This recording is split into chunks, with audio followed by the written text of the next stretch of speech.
What's going on, fam? Jay the Black, another video. Salute to everybody that's tuning in. Make sure that if you're new to the channel, you click the subscription button and also click notification bell to get notifications, because there's only north of 20% of people have hit the notification bell. So if you hit the notification bell, you will get these videos and won't miss anything, and live streams as well. I want to talk about this whole to do about nothing with Lavar Ball and Molly Qerim.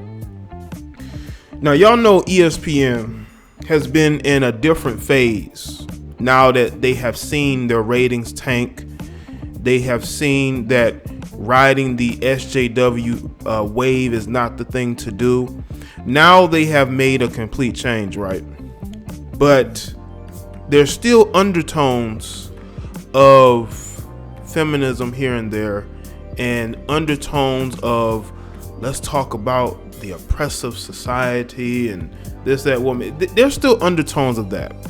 Now with Molly Qerim, and I actually made a video about her, and on the show that she was on, first take with Max Kellerman and Stephen A. Smith, and her and Max Kellerman's back and forth when she kind of spoke out and didn't know what she was talking about, and Max Kellerman had to politely put her in place.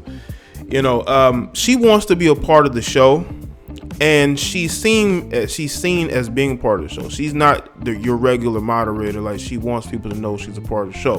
But be that as it may, she can get very vocal when it comes to women's issues. She could be when the issues she think are in regards to women, in some type of discriminatory way when it comes to men, this, that, and the third. But this whole Lavar Ball thing, Lavar Ball was on First Take, and she says she wants to switch gears. And Lavar Ball says that he can switch gears with her anytime.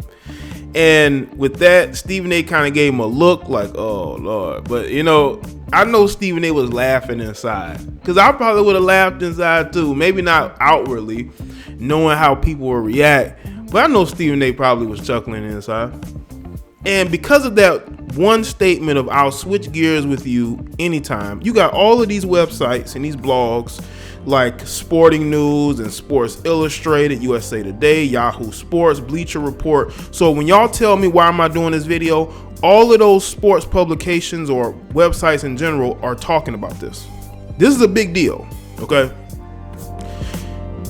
I'm going to speak about it because I feel like Lavar Ball is definitely, I think, is getting unfair criticism.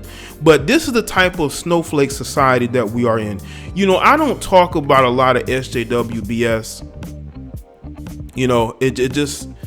There's certain things I may talk about, but as a whole, I don't want my channel to be about that, because there's already too many people doing that already. I like to do my own unique things, speak about unique topics that come from my perspective, which I feel like is the right perspective. I feel like I'm right. I feel like I'm pretty much always right for the most part. Gotta have confidence in yourself. But anyway, like Lavar Ball does, and the media does not like that. And that's why they're using this to attack him. They've used everything to attack him. Okay, he can be too boisterous. He's too hard on his sons. He's mistreating his sons. Now they're using that he's sexist. Even though in the interview he did on First Take, he mentioned how the Big Baller brand was started by him and his wife.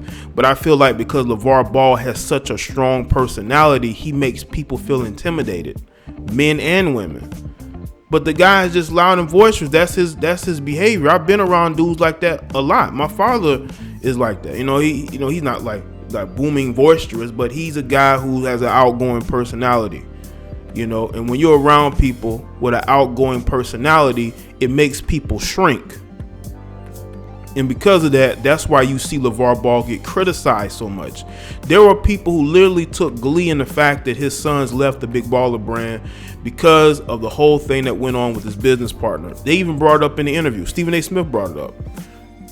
And the fact that also what they didn't like in the interview as well is that Lavar Ball isn't upset that he's leaving LA. Now he did, as wrestling fans will say, cut a promo on LeVar Ball being traded, but I think that's the best thing that could have happened to Lonzo. Not I said LeVar Ball, but Lonzo Ball being traded. Excuse me, Lonzo Ball being traded to the New Orleans Pelicans, which I actually think is a good move because he's going to play with Zion, and he's also going to be there with Brandon Ingram. They have a young nucleus there,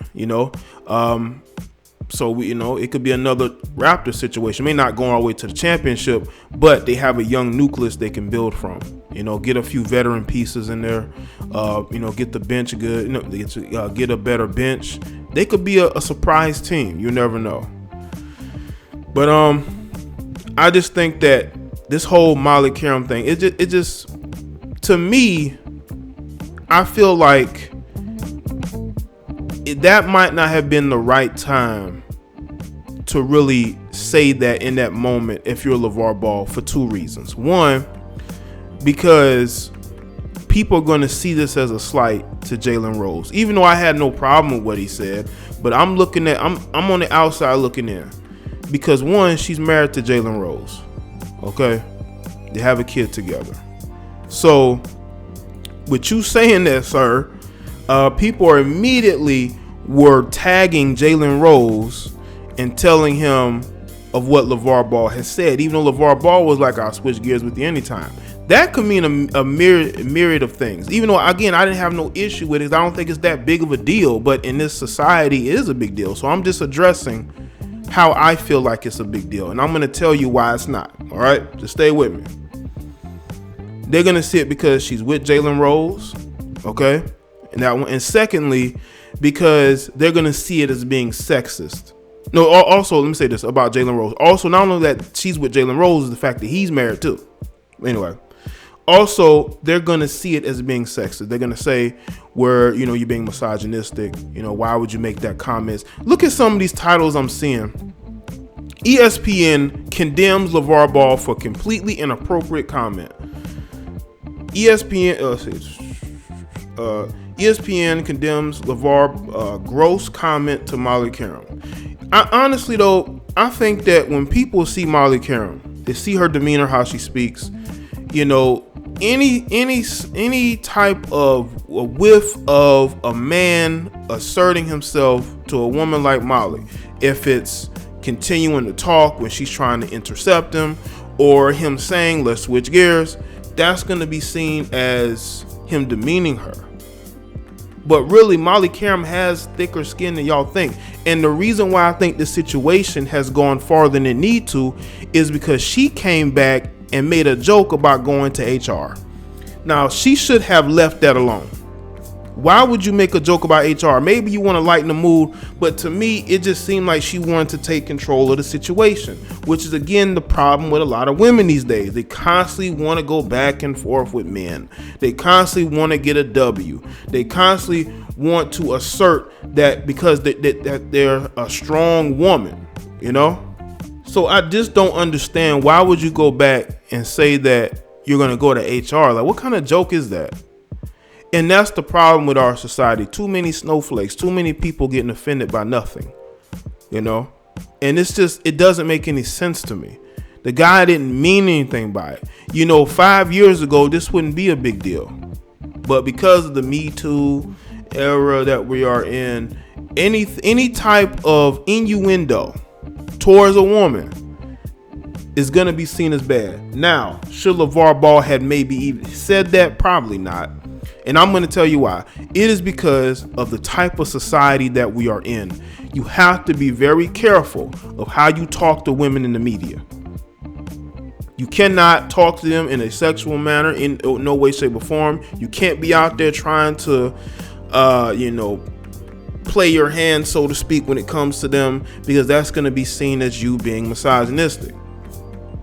When they're looking for any reason to go at you, LeVar, they've used you being a bad father. They've used the fact that your business partner situation. Now they want to use this to go at you, and the fact that you got all these publications, Yahoo Sports, Bleacher Report, USA, that you got all these people writing about this as if this man is some bad guy, some monster, that he just for some reason just got misogynistic with this poor woman. And it's like, have you not seen Molly Qerim in these discussions?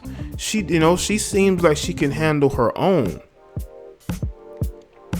But I think it's petty for her to go back and talk about how she's going to go to HR. That's not a joke, but that's the reality of corporate America. The reality is, a lot of times in corporate America, this is why you're seeing less men wanting to be a part of corporate America, because you have women who are always going to use HR to their advantage, even in this situation where there was really no big deal. And according to LeVar Ball's rep, Denise White, and this is according to TMZ Sports, she said LeVar was asked if he wanted to switch gears. In his mind, switching gears was changing the subject anytime, and he said, yes, you can switch gears with me anytime. No time was that intended or meant to be sexual in nature. But this is the society that we're in because of LeVar Ball and how he carries himself as a strong man. He doesn't carry himself as a weak, effeminate, I'm second in command to my wife. He doesn't carry himself like that. And because of that, the media doesn't like that. They don't want to see men who are strong and men who are not afraid to speak their minds. Say whatever you want about LeVar Ball. He's not afraid to speak his mind. He's not afraid to go at people or to be next to Stephen A. Smith debating him. And that bothers the media because they don't want to see an image of a man who stands on his own too. They want to see a man who's constantly apologizing, a man who's constantly, putting women on a pedestal. LeVar puts his sons on a pedestal. But I will say this though, even in videos or even in this interview, he talks about how him and his wife started the Big Baller brand. But people don't want to talk about that, because his wife is not in the media calling attention to herself like some of these other celebrity wives do, who are constantly trying to get attention and get follows and people to look at them and know who they are. It's different with his wife. His situation is different. He is in a relationship that you will see as patriarchal, whether it's you feminist minded women like it or not. That situation works better than when a woman is in control of a relationship, is in control of the funds, and she can control when that relationship starts and ends. You as a man do not want to be in that situation. Somebody has to be in control. Somebody has to, be the head of the household, whether y'all like it or not, whether these SJWs like it or not, whether these feminazis like it or not. And because of LeVar Ball and who he is, they're going to take this and they're going to twist it into, oh, he's trying to get at her. Like, you seeing people making videos, you seeing these blogs or whoever making videos talking about he's trying to get at her, he's trying to, get a shot at her. Listen, man, that's not what it was. And it's a shame that the media is running with this narrative, because he is a man who stands on his own too, and he's not afraid to speak his mind, whether you like him or not. So